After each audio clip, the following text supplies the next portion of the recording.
जामखीड ही त्वचेवरती येणारी लहान खरखरीत अशी गाठ जी सहसा दुखत नाही, पण काही वेळा त्रासदायक ठरते किंवा दिसायला नकोशी वाटू शकते. हात, पाय, मान, चेहरा किंवा बोटांवरतीही जास्त दिसून येते.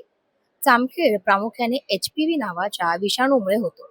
आता जामखीड येण्याची प्रमुख कारणं कोणती आहेत चला जाणून घेऊयात. HPV विषाणूचा संसर्ग हा त्वचेवरील छोट्या छोट्या जखमांमधून होत असतो, कारण त्यामधूनच हा विषाणू शरीरात प्रवेश करू शकतो. एखाद्या संक्रमित व्यक्तीच्या संपर्कात आल्यानंतर, म्हणजेच एखाद्याचा टॉवेल, रेझर, चप्पल यांसारख्या वस्तू शेअर केल्यामुळे देखील हा संसर्ग होऊ शकतो.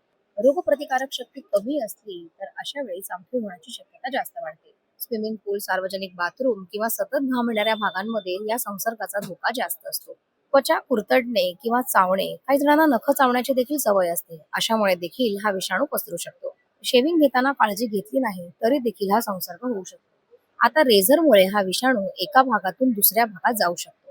आता जामखीड आल्यावरती नेमकी काळजी काय घ्यायची चला जाणून घेऊया. जामखीड आलं असेल तर ते कुरतडू नका. दुसऱ्यांच्या वस्तू वापरणं टाळा. त्वचा स्वच्छ आणि कोरडी ठेवा. स्वतः उपचार करण्यापेक्षा त्वचारोग तज्ञांचा सल्ला घ्या. काही जामखिळे स्वतःहून कमी होतात, पण जर ते वाढत असतील, दुखत असतील किंवा पसरत असतील तर अशा वेळी डॉक्टरांकडे जाणंच योग्य ठरतं.